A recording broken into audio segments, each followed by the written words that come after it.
Olá, pessoal, tudo bem? Sejam muito bem-vindos, bom dia, boa tarde, boa noite, ao curso que está trabalhando com vocês as tecnologias da informação e comunicação para o ensino de história.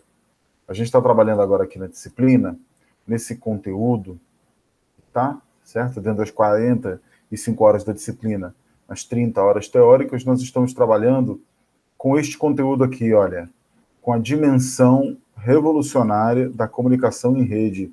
Ok, pessoal?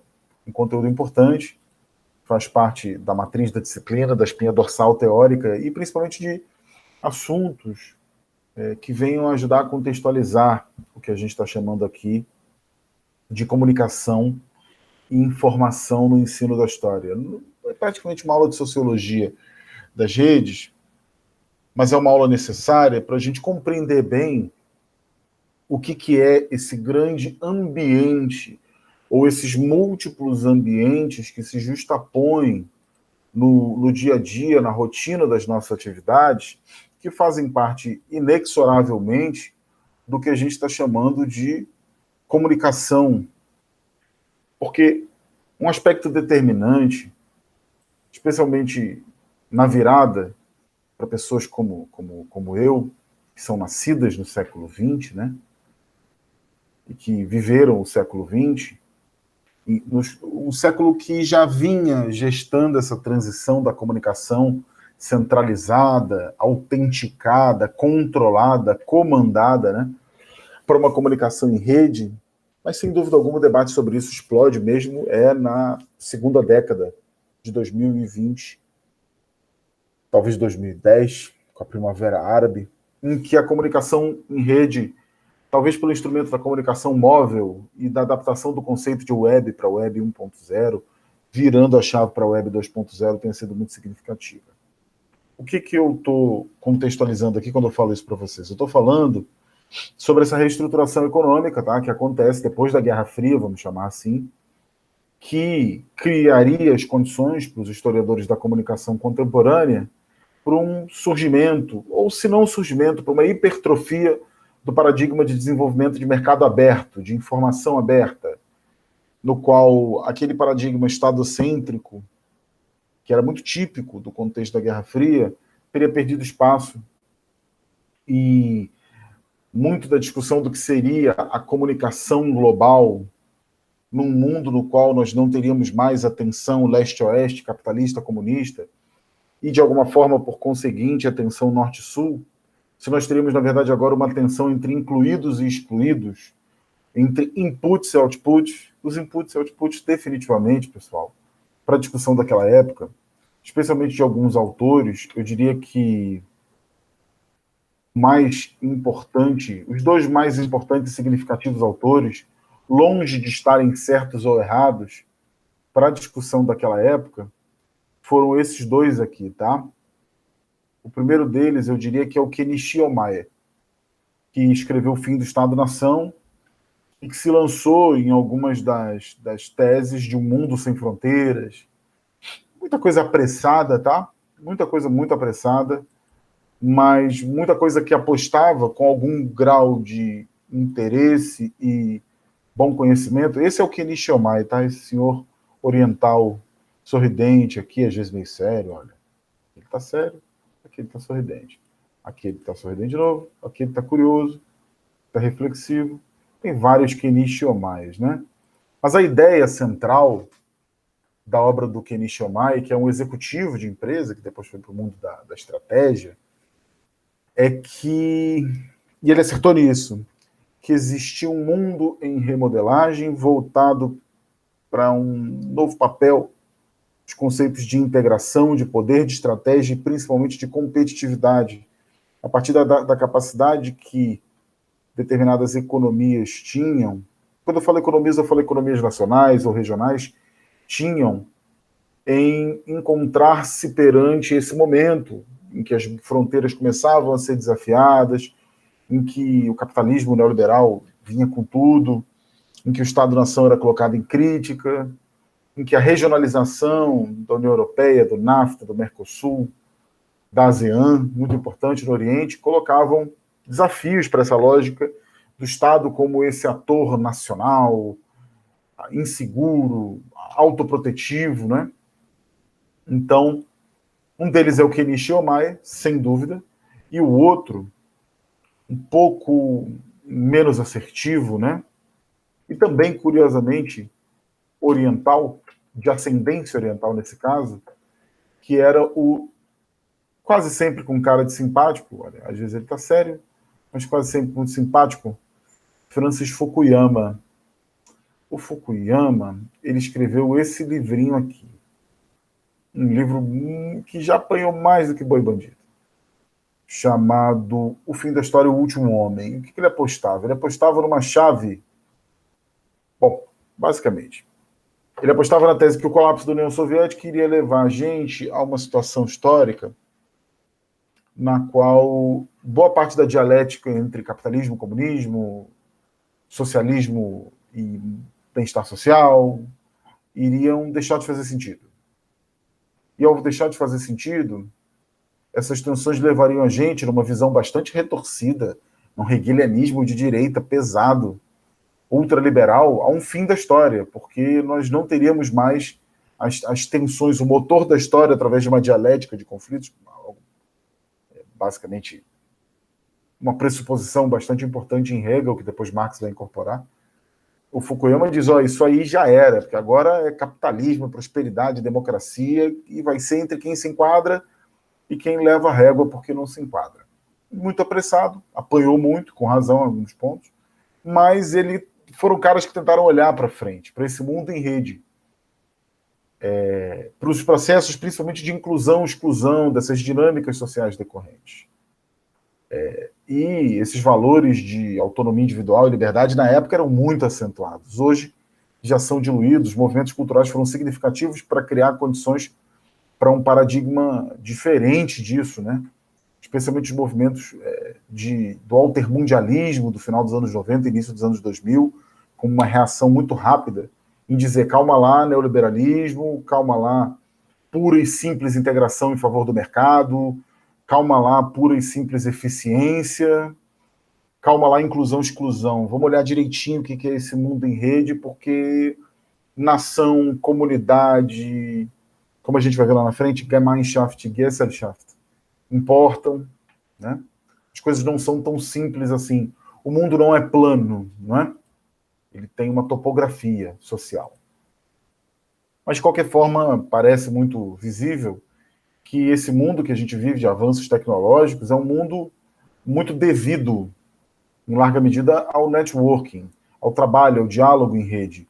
Aí essa infraestrutura, que é algo muito recente na história da comunicação humana, onde praticamente, muita atenção, onde praticamente todo mundo que tem dispositivos como esse aqui, de comunicação móvel, ou como tablet, eu não tenho um tablet aqui, mas como um computador, pode falar e ouvir em rede, em comunidade, e até mesmo em grandes aldeias, em grandes ambientes globais.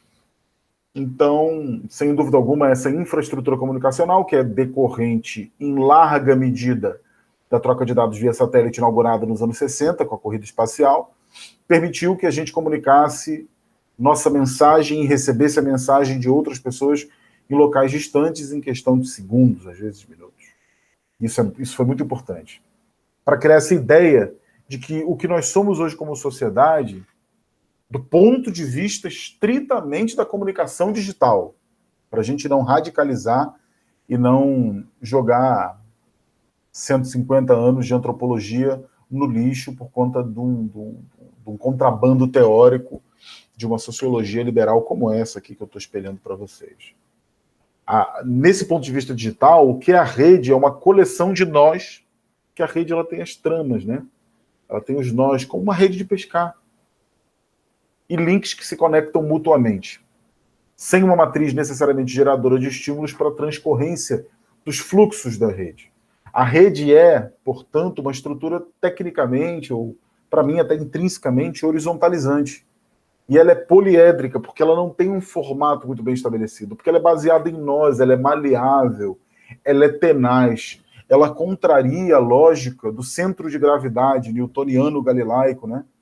das estruturas como, por exemplo, o meu corpo, que tem um centro de gravidade, ou como um prédio que tem um centro de gravidade.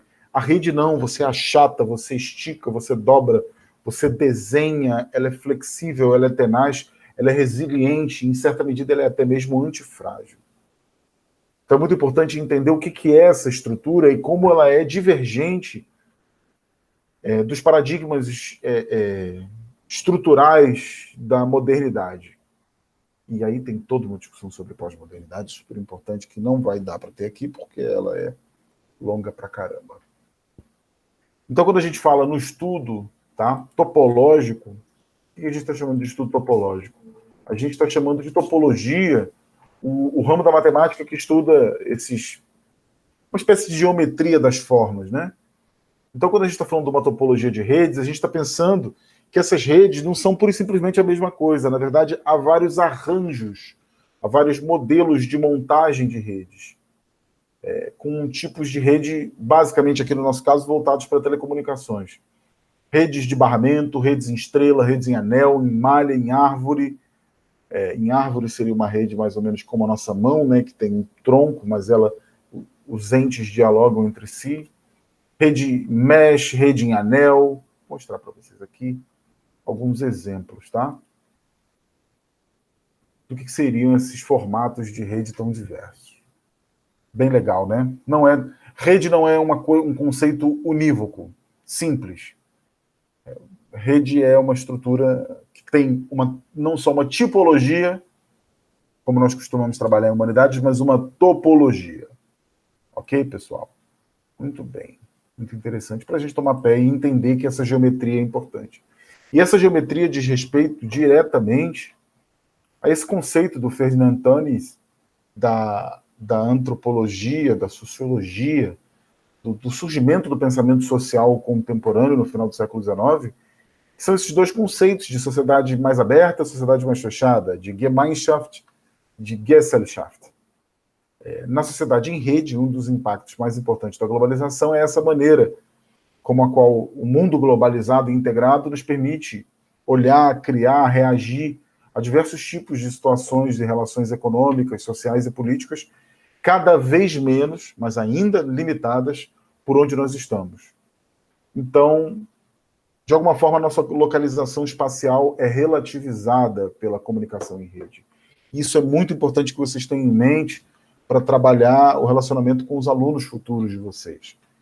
Que estar próximo não necessariamente quer dizer que espacialmente eu estou próximo. Eu posso dialogar constantemente com pessoas do outro lado do mundo e não falar com quem está do meu lado. O ideal é que a gente se comunique diretamente com as pessoas próximas a nós. E que a internet, essa ideia global de telecomunicação, venha a ser um instrumento favorável nesse sentido. Porque nas sociedades tradicionais, essas relações sociais, de costumes e cultura, exigem espaços muito separados, né, onde os indivíduos devem se conformar às expectativas e regras mais poderosas, como famílias, como vilas, como estados-nação, cidades, países. Desse ponto de vista globalizado, é um pouco diferente, porque esses espaços eles se tornam parte, eles perdem parte do seu poder de restringir os indivíduos. Então, a dinâmica do comando e do controle, da troca de informações, ela passa a ser menos permeada pelos espaços separados, pelas territorialidades e formas de controle sobre essas territorialidades, que são diretamente adjuntas, adjacentes a nós, e passam a ser mediadas por estruturas mais amplas, mais globais. Então, se no mundo da comunicação tradicional a gente se escreve por uma carta que o correio entrega ou não entrega, e pode eventualmente o Estado até, por que não ler? Na sociedade globalizada é um pouco diferente, porque a nossa privacidade, por exemplo, nós estamos nos comunicando agora através de um instrumento de uma grande empresa de comunicação chamada Google. E não há nenhum impedimento para que o Google esteja assistindo a gente, através, inclusive, não de uma pessoa, mas de um mecanismo, de algoritmos de inteligência artificial.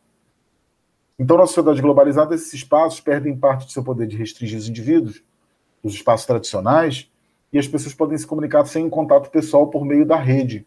Mas isso não quer dizer que não tem controle. Isso não quer dizer que não tem proximidade. São apenas questões da relação entre comunicação e território, que são bem divergentes e bem diversas. Ok, pessoal? Vamos em frente. Então, como a gente está vendo aqui, estudar essa sociedade em rede, as arquiteturas sociais que podem ser mediadas através de uma disposição em rede, está intimamente associado à interpretação das implicações sociais dessa globalização, implicações regionais da globalização. E o papel dessas tais TIC, dessas tecnologias da informação e da comunicação, na sociedade. Eu gosto muito da obra desse sujeitinho aqui. Falo sujeitinho porque é até um deboche meu, né? Porque ele é um gigante intelectual, é um senhorzinho muito simpático, quase sempre muito simpático, intelectual catalão, né? Chamado Manuel Castells. Cara de nerdinho ele, né? E ele é mesmo, ele é um nerd mesmo, mas ele é um nerd muito poderoso, com ideias fantásticas, tá? Que desde a década de 60 estuda o contexto de mudança social. É um cara super importante. Se não me engano, o Manuel Castells é ministro das universidades hoje na Espanha. Deixa eu ver se ele ainda é esse ministro. Cadê? Agora eu não estou achando aqui de cara, também não vou parar minha aula para ver isso. Vamos em frente.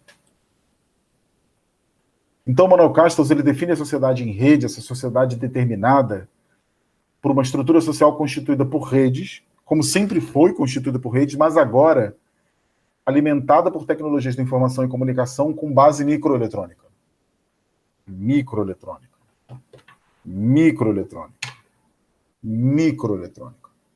Que permitem a gente uma mobilidade, uma capacidade comunicacional inéditas, que ajudariam, inclusive, essa globalidade a pressionar o tradicionalismo. A questão central, então, nossa, gente, e vocês podem completamente discordar da minha afirmação, mas me parece muito nítido que não há mais uma discussão sobre o quanto essa sociedade existe ou não existe, é válida ou inválida, tá? A discussão central nesse momento é uma discussão absolutamente voltada para como a gente interpreta essa mudança da ideia de localização, da ideia de comunicação, da ideia de informação, à luz dos nossos significados sociais, da nossa localização, de onde nós estamos, com quem nós nos relacionamos, o que nós comemos, com quem conversamos, o que fazemos pela nossa região, pelo nosso território, pelo nosso país, pelo nosso continente, pela nossa pequena comunidade, pela nossa causa. Mas que não me resta nenhuma dúvida, gente, a arquitetura desse processo é um processo cada vez mais reticularizado, tanto do ponto de vista de uma tendência à horizontalização, quanto do ponto de vista de uma tendência à interdependência comunicacional. São aspectos absolutamente complementares, inclusive. Ok? Então, eu queria mostrar isso para vocês entenderem que estudar a sociedade em rede em si e estudar a sociedade através de uma lógica de redes é muito importante. Especialmente quando a gente está tratando das TIC, como está tratando daqui.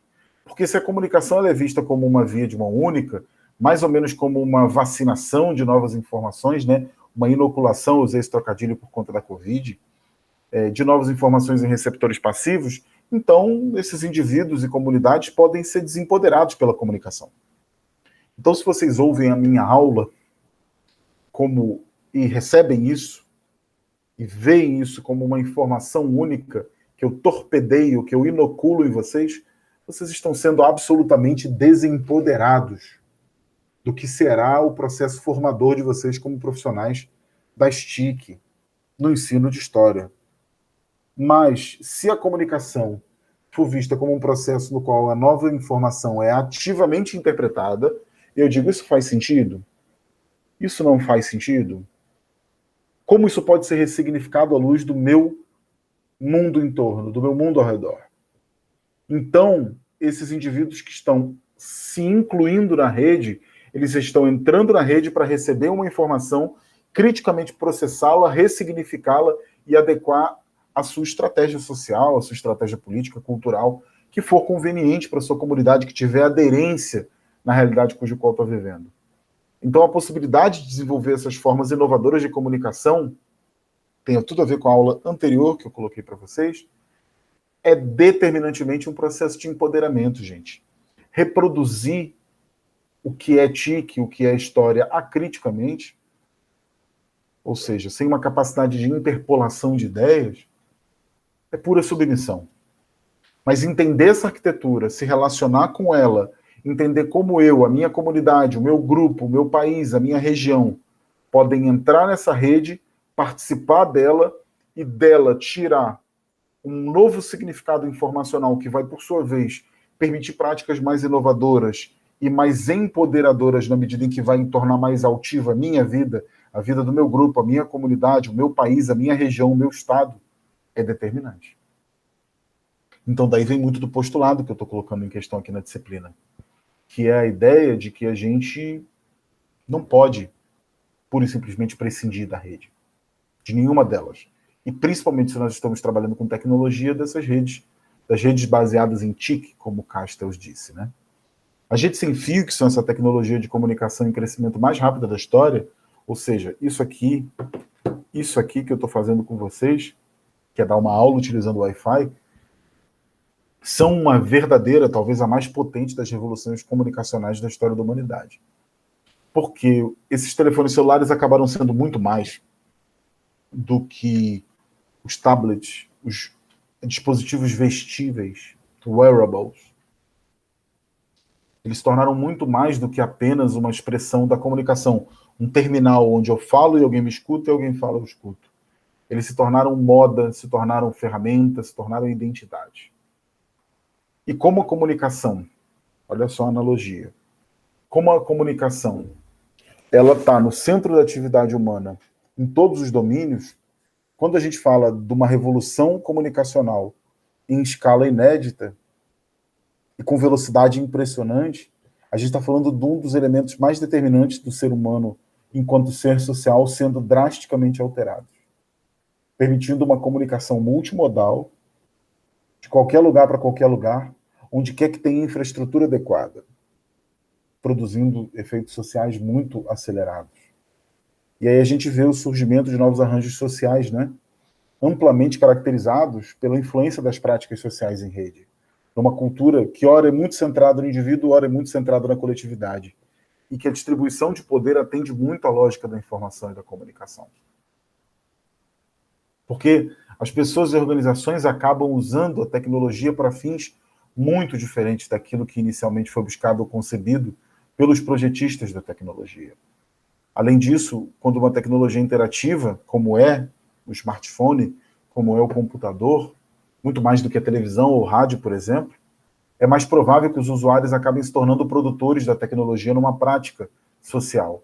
E assim, ao invés de pura e simplesmente a gente estar tentando entender o que é que vai vir daqui, se é bom ou ruim, se é válido ou inválido, isso tem tudo a ver com TIC, com ensino remoto, o X da questão talvez seja a gente parar de intuir tanto e de atribuir valor de forma arbitrária e, ao invés disso, tentar observar essas tendências do presente, porque isso terá uma capacidade de auferir determinação prática de forma inequívoca sobre o quanto nós nos conectamos com os outros. Então, negar a rede, negar a TIC por uma intuição de que ela é inclusive e exclusiva, e ela é inclusiva e às vezes é exclusiva, e esse é o grande lado dramático da comunicação digital móvel em rede, a última etapa, parafraseando Lenin, da comunicação no século XXI, a etapa superior que nós conhecemos hoje, né? Sem dúvida alguma, se negar isso é, de alguma forma, uma escolha possível, mas é uma escolha que nos coloca às margens de um processo cujo qual a gente pode, por que não, atuar no centro dele e sermos influentes no centro dele e melhorar a nossa capacidade de troca de informações, de ideias, de interações com os indivíduos ao nosso redor, porque o mundo lá fora está se comunicando em rede, gente. Ok? Muito bem. Essa liberdade de escolha, é claro que é uma aventura tanto de entrar na rede e de jogar o jogo na rede, quanto ficar fora, é uma aventura perigosa, obviamente. Porque a gente pode... Qual é a nossa capacidade, mesmo contraintuitivamente falando, em processar informação em escala contra o Google, contra o Facebook, contra os grandes players? Qual é a nossa capacidade enquanto rêmoras ou sardinhas desse processo em jogar o jogo junto com os tubarões no Shark Tank, né? É difícil. Mas a alternativa da exclusão das redes, e essa exclusão, que ainda é o que acontece com a maior parte da humanidade, ela é uma escolha muito perigosa. A capacidade que a gente tem, tecnologicamente falando, em manter esse padrão de relacionamento em rede, ela acaba sendo generalizante sobre a nossa estrutura social, e acaba sendo muito mais do que uma questão das TIC, mas uma verdadeira arquitetura das nossas relações humanas na contemporaneidade. Acaba se tornando um dado muito sério para a gente entender o mundo como ele está. Então, como a gente está dizendo aqui, essa chave de inclusão-exclusão é uma característica estrutural e não colateral embutida na sociedade em rede. Eu vou voltar e vou falar sobre isso com vocês mais à frente, mas basicamente o que eu queria mostrar para vocês nessa sessão seriam esses conceitos do que é a sociedade em rede, como isso dialoga com comunidades abertas e fechadas, e principalmente como isso adquiriu um perfil revolucionário do ponto de vista prático na contemporaneidade. Eu vou me dedicar com vocês daqui a pouco, num segundo bloco de conteúdo aqui dessa aula, a estudar para onde vai essa comunicação em rede e para onde a gente pode interagir com ela. Tudo bem, pessoal? Por hoje é só. Muito obrigado pela força e pela atenção de vocês. Desejo que vocês estejam com saúde e com tranquilidade para a gente continuar estudando e levando em frente as coisas. Um grande abraço. Muito obrigado pela presença de vocês. Tchau, tchau.